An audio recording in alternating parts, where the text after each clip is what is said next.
My name is Stacey Evans, he, him pronouns. I'm from Atlanta, Georgia. I'm a 2L at Howard. My name is Pam Quandrad, and I'm a 3L at Howard University School of Law. Kiara Booker, 2L. My name is Talia Thomas. I am a third-year law student at the Howard University School of Law. I am originally from the Bronx, and this is my brainchild. I came to the capital punishment class at Howard because it seems to me that if you care about criminal justice reform in the United States, that the first place we have to fix it is the place where we're doing the greatest harm. And we're obviously doing the greatest harm to any individual when we deprive them of their life. I'm taking the capital punishment class because I'm interested in criminal defense, and that they kind of go hand in hand. What attracted me to the capital punishment class at Howard is I majored in criminal justice for my undergraduate degree. And so I came to law school wanting to do criminal defense work. I am also a former student of the Capital Habeas Pipeline program at Howard University School of Law, and it honestly has been one of the best decisions I've ever made.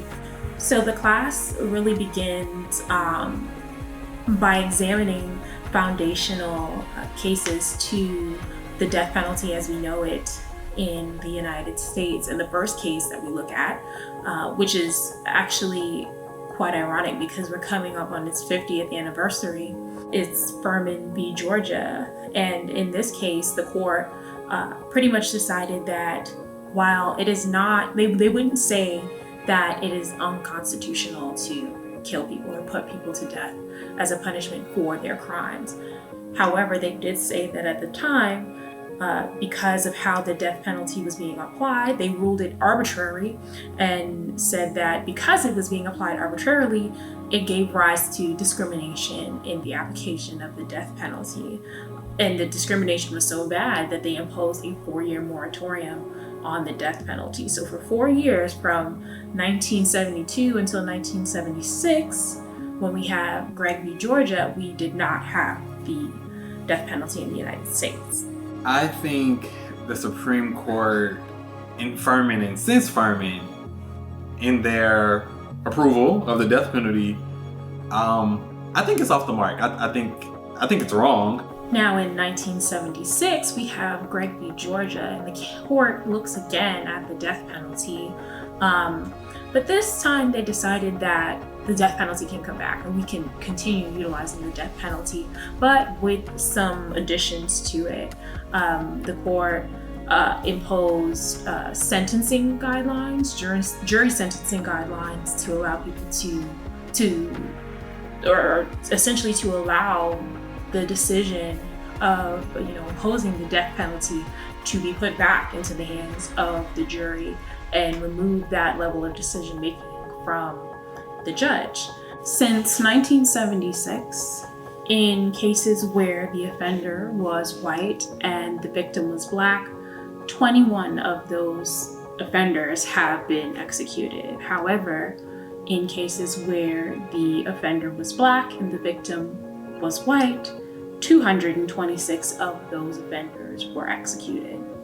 So when we see statistics like an overwhelming number of people who are on death row are there because they happen to be a person of color and the person who was killed happens to be white, it should give us great pause. Because the flip side of that statistic is that the number of black victims who are actually, whose killers are brought to justice with the same vengeance or the same fervor is pathetically small, which just tells us that the prosecutors are again and again making a decision that defending a white life, trying to create a system of retribution and deterrence around the killing of whites is far more important than doing the same thing around black lives. Those numbers are indicative of where the system is and the purpose behind it. And people who support the death penalty talk about deterrence and retribution and all of those things. But when you look at it for the numbers that you presented, the stark differences, obviously, those are not the reason. We actually had to read an article by the Death Penalty Information Center on the historical underpinning of capital punishment, how basically this is just lynching at another name and lynching by the hand of the state, as opposed to like a lynch mob per se. Well, I'm not surprised by the statistic. Obviously, it's just very disappointing and upsetting. But I feel like we've come to a point where statistics like that are so normalized that, I don't know, I feel like it's just like, what can we do about it now? Like, what can we do to change it? Whether it's being applied arbitrarily or not to fix those issues, a new issue arose, and that was in the realm of jury selection or in juries. And we see in Swain v. Alabama that there was a petitioner, a defendant, who alleged that, his conviction and then sentencing to death was a result of discrimination amongst the jury, because he had an all-white jury. And the court pretty much said, if you want to accuse a prosecutor or allege that there is discrimination in jury selection, you're going to have to show us a pattern of this over time. And, we realize like how unreasonable that is, especially for defendants or the defense team. In the 38 states that still employ the death penalty, 98% of their prosecutors are white, while 40% of the community are people of color. I think we have to spend a lot more time looking at prosecutorial behavior. And again, this is one of those things where cracking the code with respect to people who are facing the death penalty, why does a prosecutor make a decision to seek capital punishment in one case and not in another case? No state collects that information. And I think that when you look at that number that you've quoted, when you look at the idea that such a overwhelming number of prosecutors that are seeking the death penalty are white, I think we have to ask ourselves, why do we think that their decisions are unbiased, and what are we doing to challenge them? Prosecutorial misconduct in jury selection, in the criminal justice system, in death penalty cases is a problem, and I think the only way you address the problem is getting rid of prosecutorial immunity. Literally. As you pointed out, there are cases, there's Batson, and the only remedy is, let's redo it. Let's have another go at it.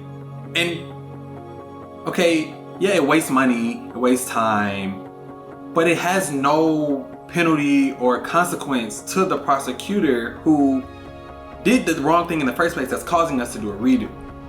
So if you rid the prosecutors of immunity, you hold them accountable for the things that they do, and maybe that will serve as a deterrent. But why should somebody have to be going through a trial 5 times just because the prosecutor is engaged in an act of willful civil disobedience and doing it with impunity?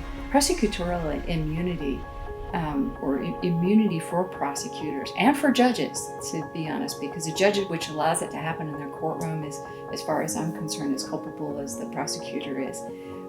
Those types of immunities mean that whole swaths of our legal system go without being accountable. Thankfully, the court realized or recognized that this was a really high burden for defendants or petitioners. And in Batson v. Kentucky, they somewhat lowered the standard or made it a little bit more reasonable for defendants to be able to show discrimination, especially in jury selection, by providing a 3-part test, which would allow them to show if discrimination was present, especially in jury selection, without having to show, histories and patterns of behavior amongst the prosecutor. I think Batson is a good start.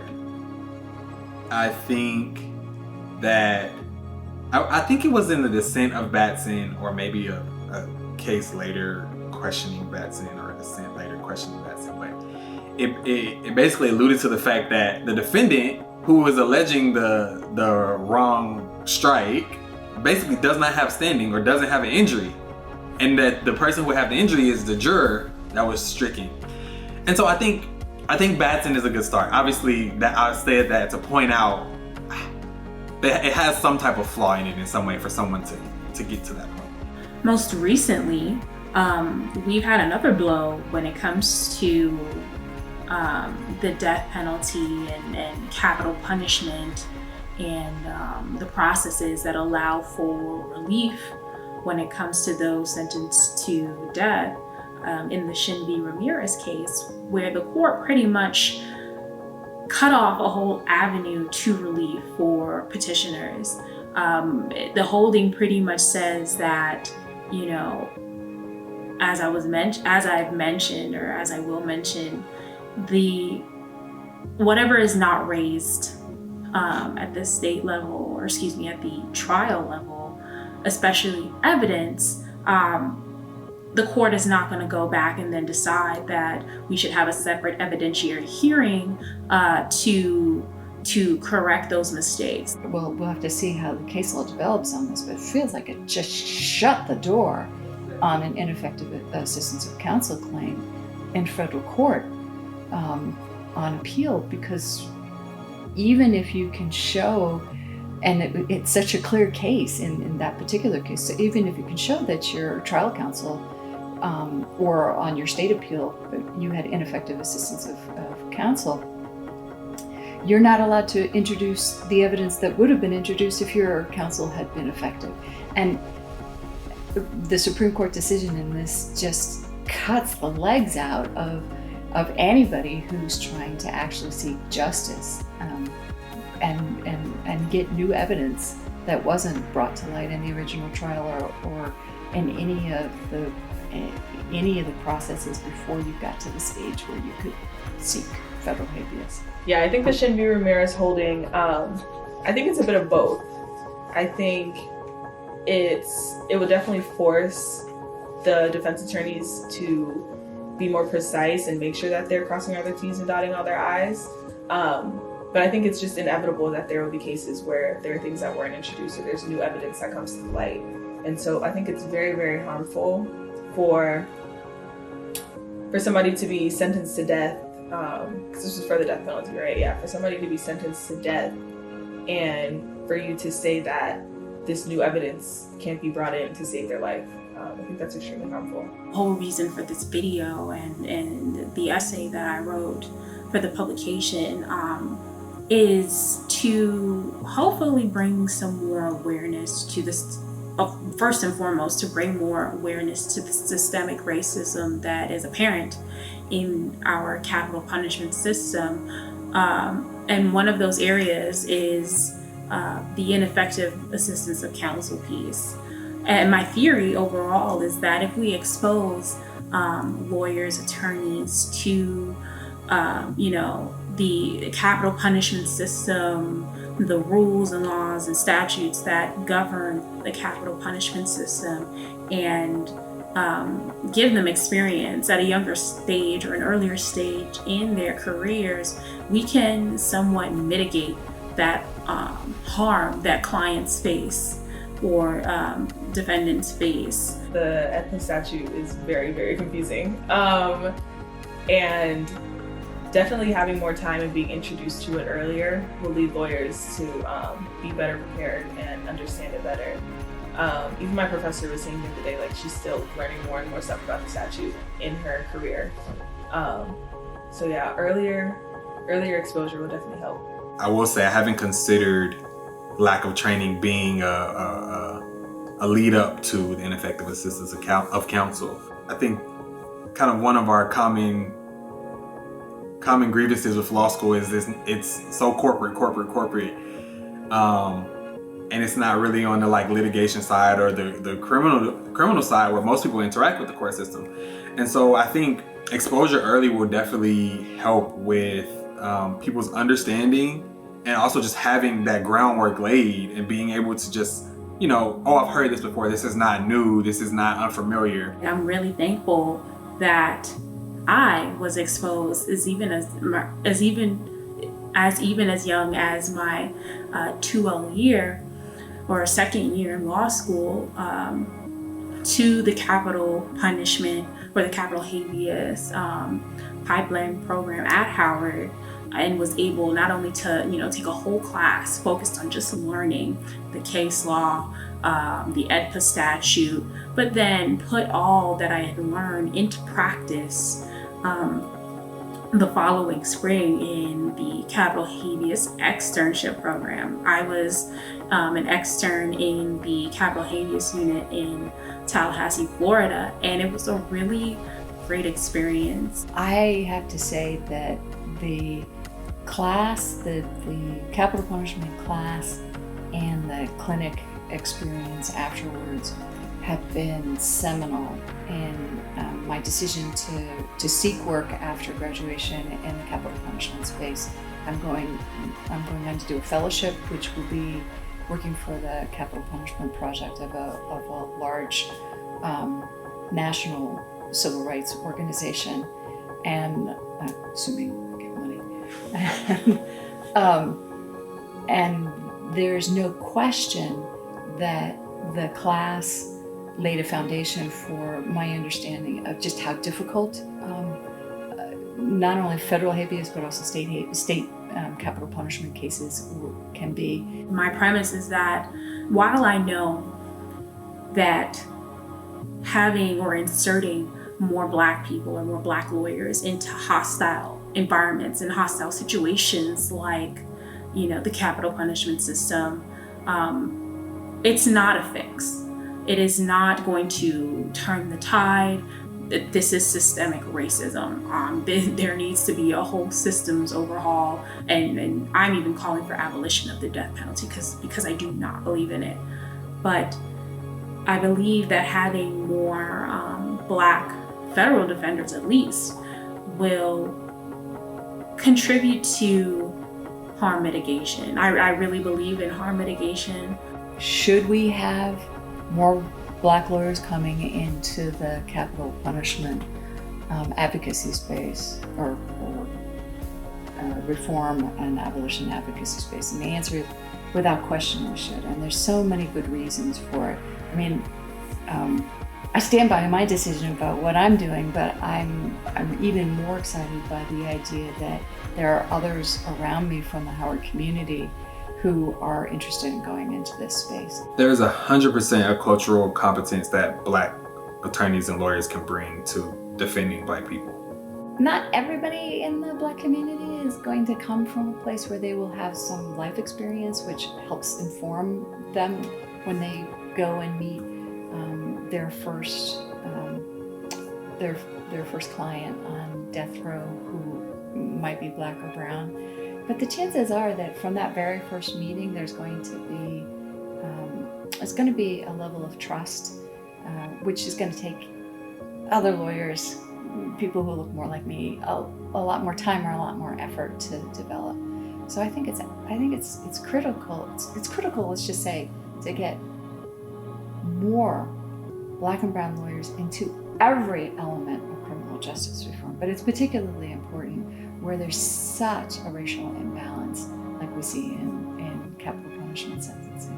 I'm 100% for all HBCU law schools having a pipeline program similar to the one at Howard. Again, more Black federal defenders is the goal, so why not put the program in places where young Black lawyers will come from, especially if the goal is to train, they say train a child up in the way you want them to go, and from there they will never depart.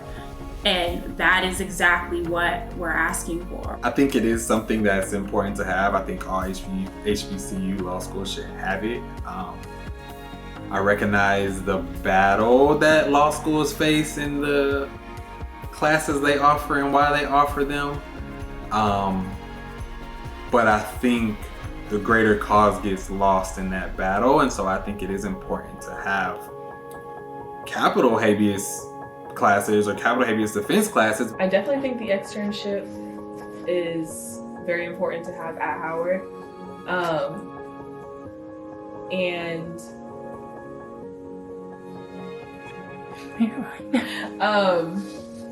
I think it will definitely help push more people into the field because they'll get that first experience while they're in law school.